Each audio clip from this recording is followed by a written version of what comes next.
It's the day of love, of the romantic kind, yes, but also familial. Love for our parents, children, and siblings. The heart is big, so there's also room to love our friends, those who've taught us, those whose job is to care for and protect us, those we work with, and even our animal companions. And of course, Jamaica, land we love. It's Valentine's Day and we're spreading love inside Jamaica Magazine. I'm Adrian Atkins and thank you so much for joining us. We return right after this important message. What a way you're full of our roots and culture. That was in Jamaica 60. Jamaica 60? What a piece of news, Miss Matty. I feel like my heart going bust up. Just in, the island of Jamaica is on the verge of celebrating its 60th year of independence. A whole way of celebrating it. They say the people them come here, you know. But you see, when our people decide, say the other people them free paper, them say if it's war, start it, whatever. We all collect medal, panta,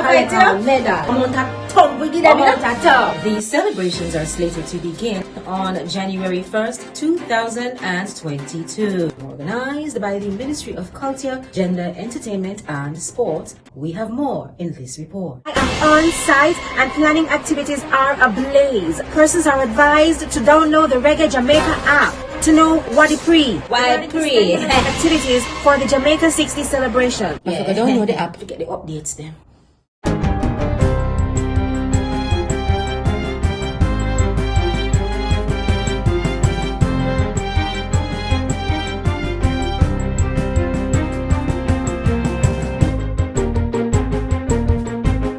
Good day, I'm Theodore Henry and this is your JIS News for Monday, February 14, 2022. The Disabilities Act, which protects and promotes the rights of persons with disabilities, takes effect today, February 14. The act was passed in the Senate in October 2014 and the regulations were affirmed by the House of Representatives in October 2021. Chief Technical Director in the Ministry of Labour and Social Security, Dion Jennings, says the groundbreaking legislation will enhance the full and equal enjoyment of privileges and benefits for persons with disabilities. The Disabilities Act highlights that we as Jamaicans should ensure and accept, as well as reinforce, that persons with disabilities has the same fundamental rights as any other person in the society. As that act coming into effect will ensure that the rights of persons with disabilities are protected. It also ensures the respect of their dignity and prohibits and prevents discrimination against persons with disabilities. Ms. Jennings was addressing a function at the Portmore Self-Help Disability Organization on Friday.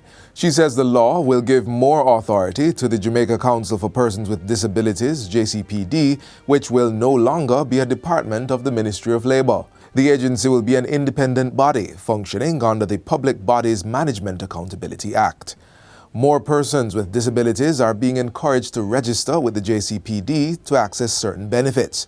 There are approximately 500,000 Jamaicans living with disabilities, less than 40,000 of them registered with the agency.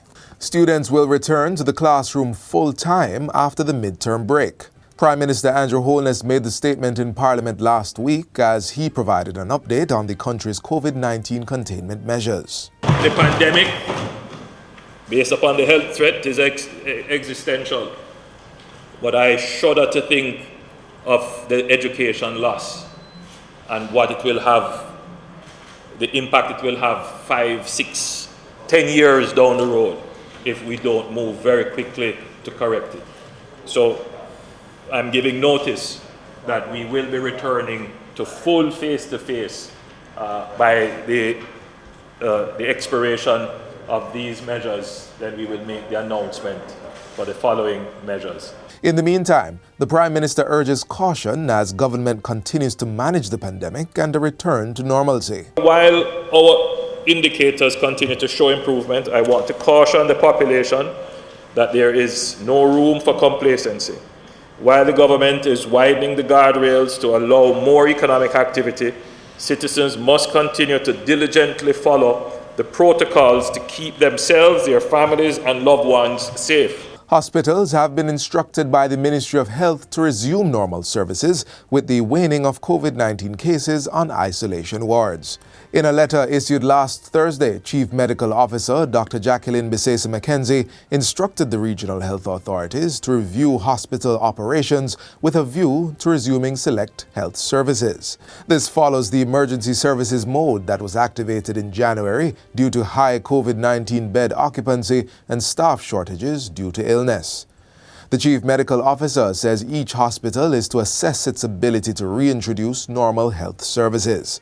Where possible, outpatient services and admissions for elective procedures will be accommodated.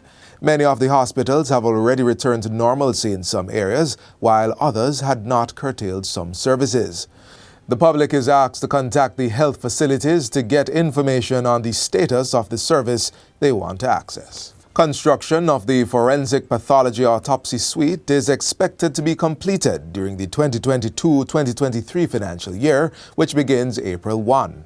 Approximately $319 million has been allocated in the estimates of expenditure to continue the work. It brings the total expenditure to date to $565.8 million. Ground was broken last November on the facility, which represents another tool in the government's crime-fighting arsenal. National Security Minister Dr. Horace Chang says investment in security service and the Jamaica Constabulary Force specifically is critical. We have to provide our police force with the required facilities, physically, technologically, and all the support services required to ensure we can do it. We are work, so the budget is crucial. The institutional support and organization is critical, and the legislation becomes crucial as we are working to put all those in place. Last year, Minister Chang committed to providing an additional $1.3 billion to outfit the facility with the required equipment. The autopsy suite will provide pathologists and other members of the Institute of Forensic Science and Legal Medicine with the kind of facility that can produce good quality forensics to assist crime fighting. Government has broken ground on a $75 million project to rehabilitate the Marchmont to Retrieve roadway in Westmoreland. The project, which started last December, is scheduled to be completed this financial year, which ends on March 31. Work on the 3.8 kilometers of roadway includes the clearing of landslides, patching, drain improvement, constructing retaining walls, and reshaping and resurfacing the corridor. Minister without portfolio with responsibility for works in the Ministry of Economic Growth and Job Creation, Neverald Warmington, says significant work is being done to complete the project. It is expected to bring relief to motorists, farmers, and commuters who have been complaining about the poor condition of the road for some time now. And finally, the recently appointed Minister of Agriculture and Fisheries, Pernell Charles Jr., met with small poultry farmers and some contract farmers at the Clarendon Rada Parish Office on Friday as he continues to engage with stakeholders in the poultry industry. The meeting follows previous discussions with the broiler companies and other stakeholders. According to Minister Charles Jr., the full engagement of stakeholders provides for productive and insightful discussions on the challenges and the solutions that exist. Whether it is discussions to see how we can attack the high energy cost, whether it is discussions around building up competition in the market to drive innovation, whatever it is, we have to be bold and we have to be honest enough to confront these challenges so that we can grow the industry. He says the goal is to develop a stronger, more resilient poultry industry that contributes to the mission of building local agriculture capacity so that Jamaica can feed and produce for itself. And so we're going to put some investment into our research and development and widening the options of poultry and meats that we have for our people. And that's it for JIS News Today. I'm Theodore Henry. Thanks for watching.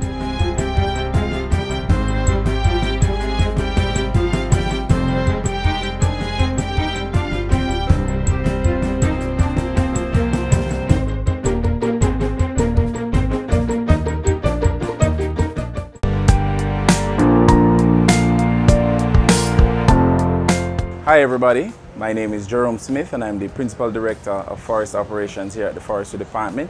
Just as encouraging everybody to come on board the National Tree Planting Initiative, particularly the My Tree Legacy promotions, where we get persons to go back to their alma mater, encourage persons to plant trees so we can learn about the importance of trees, not just for individuals, but for Jamaicans and the world on a whole. Thank you for your support. Register your alma mater for the Forestry Department's My Tree Legacy promotion and let us highlight your contribution by submitting videos and pictures of you planting trees. Every tree counts. Plant a tree today and keep climate change away.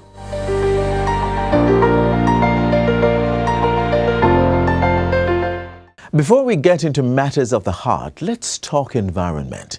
In a more specific way, the impact of plastics on our natural environs and a project on the way to ensure plastic waste generated in the home is properly disposed of. Jamaicans will have to undergo a behavioral shift in their solid waste disposal practices and get into the habit of sorting their plastic waste, which could potentially save the country millions.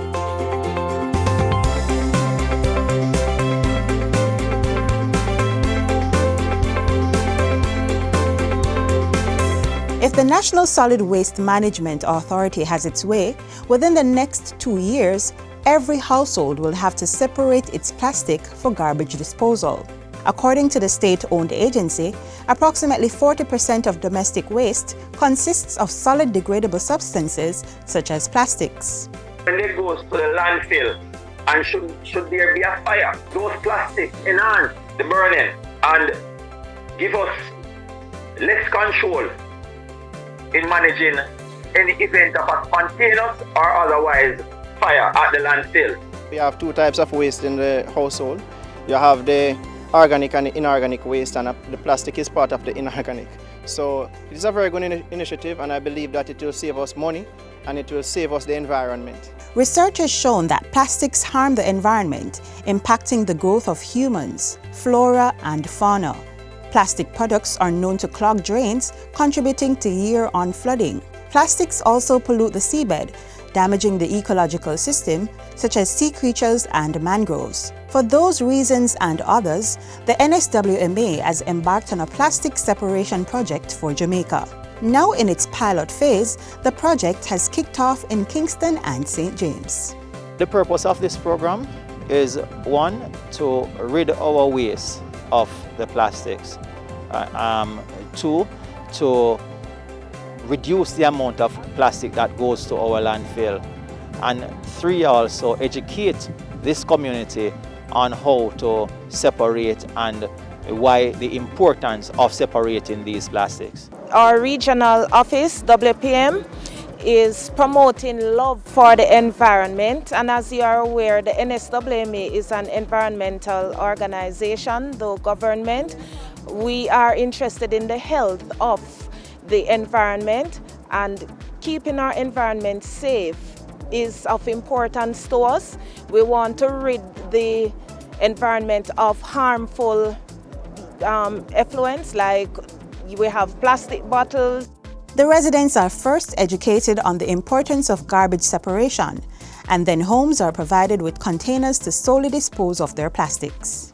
Today we just will be issuing flyers to the residents of the communities. We'll be issuing drums, and we'll just having general discussions with them about how to make their environment more cleaner, safer and healthier. It is important that they separate at source. That way it is much more easier for us to handle the waste and take care of it accordingly. We schedule these collections, right? Once weekly, they will come in and collect, and those plastics, whichever resident is unsure of when the collection date is, they can always call us. We have a mobile app that they can also check with to verify when is their collection day in case they are uncertain. We were actually approached by the NSWMA, and we were quite excited because we do recognize that there has been significant degrading of the environment. We have been sending emails, we've been sending text messages so that they understand that what their responsibility is in this in protecting the environment and doing what we can to ensure that our children are able to benefits and see the natural resources that we have to offer here in Jamaica and, to a wider extent, the universe. As far as, being a part of this pilot program, one of the first communities to be selected, it's something that's going to give us a significant boost as it relates to the wider Jamaica, so that, people can recognize that the Meadows of Irwin citizens, that we are conscious about what's going on in the environment. And it starts with one person, but if we could get together as a community and we are, undertaking this initiative, then it goes to show that, we can go ahead and extend that further within the neighboring communities, and just do great things for our country. In this pilot launch, the NSWMA has collected more than 1,000 pounds of plastic bottles from not only householders of Irwin, but other communities in St. James, such as Rambo Hill and Westgate Hills, which have since joined in to separate their garbage of plastics. The drive is now to provide more residents with the resources to separate their garbage. Plastics come in various types, shapes, and kinds. Toys, stationaries, personal care items, and the very obvious, drink bottles. The NSWMA has partnered with other agencies to properly dispose of the separated plastics. We don't use the same units that we use to collect the regular household garbage. We use a tipper, a special truck, to pick up those plastics. So they are not mixed in the regular garbage. So once they are separated at source, we come and we collect on specific days. We also partner with RPJ, that's Recycling Partners of Jamaica, who takes these plastic bottles and recycles it. Some types of plastics can only be composted by industrial or municipal facilities after first being separated from other non-biodegradable plastics. If you love the environment, you should ensure that you protect it. And this is one way you can protect it. Ensure that you separate your garbage. You have your garbage that you can separate for composting, and you have your garbage that you can separate the plastic from to ensure that it does not end up in the sea in or drains. And if it goes to the landfill, which we are trying to reduce the amount of garbage that goes to the landfill, if it is at the landfill and burnt, then you know that it will give off poisonous gases that can also affect us health-wise and our environment. It can damage the ozone layer, and it can also, through the burning, which would create carbon monoxide, damage our respiratory system. Do you want to have your community join in on the plastic separation pilot project? Then contact the NSWMA at 876-926-5170 or download their app from the Google Play Store to connect with the agency.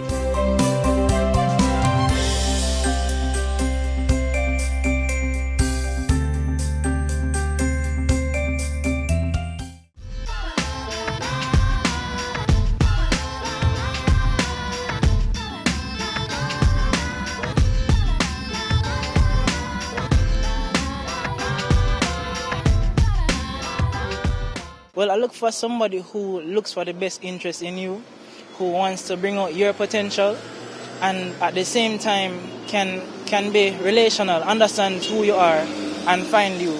So they don't build standards that are unreachable, but understand where you're coming from and help you to become a better person. Sensitive, caring person. Somebody that you can relate to, they can relate to you, and somebody you love. What I look for in a partner mainly is loyalty. Loyalty, trust, commitment.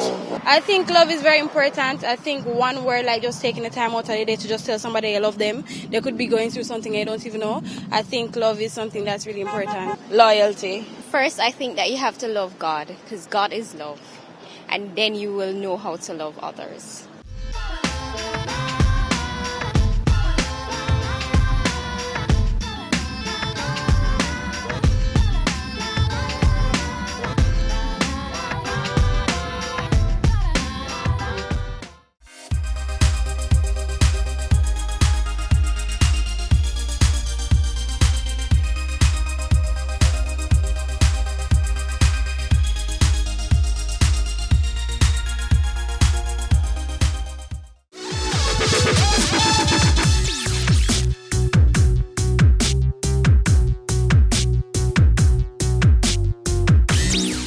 Hear this.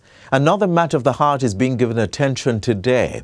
It's Congenital Heart Defect Awareness Day. Congenital heart defects, CHDs, are present at birth and can affect the structure of a baby's heart and the way it works.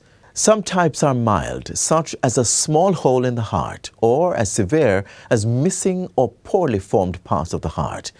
The causes of CHDs among most babies are unknown, and signs and symptoms depend on the type and severity of the particular defect. Some of those symptoms may be blue tinted nails or lips, fast or troubled breathing, tiredness when feeding, and sleepiness. As medical care and treatment have advanced, more children with CHDs are living longer and healthier lives.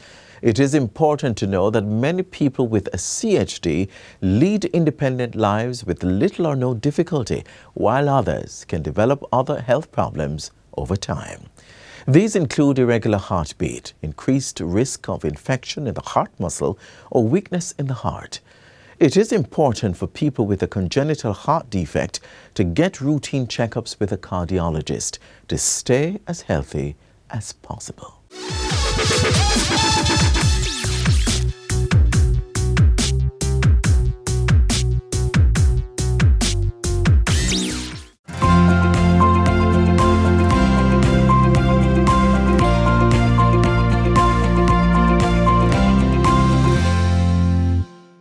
So, we just shared some important information about congenital heart defects.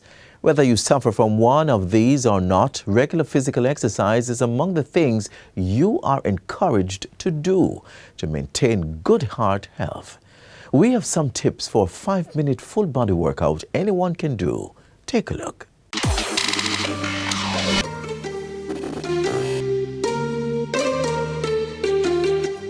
Hi, I'm Charnette, and this is your 30-minute workout in 5 minutes. Let's go!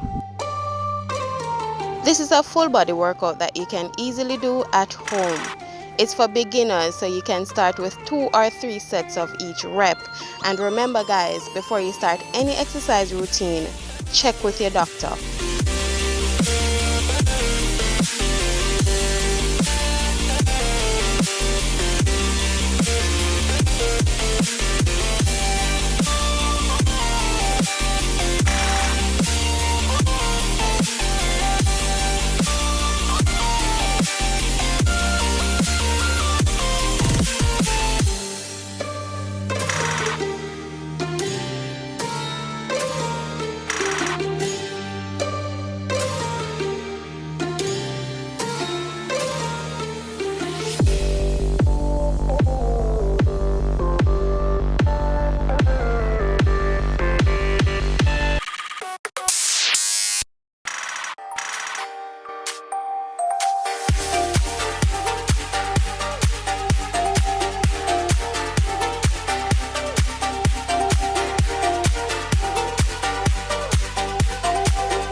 That's all the time we have for this edition of Jamaica Magazine. Thanks once again for making it the JIS. We have more programs like this on our website and YouTube channel. And of course, another magazine is being packaged for tomorrow. Connect with us on our Instagram, Facebook and Twitter pages. Until next time, I'm Edwin Atkinson. One love. This has been a production of the Jamaica Information Service, the voice of Jamaica.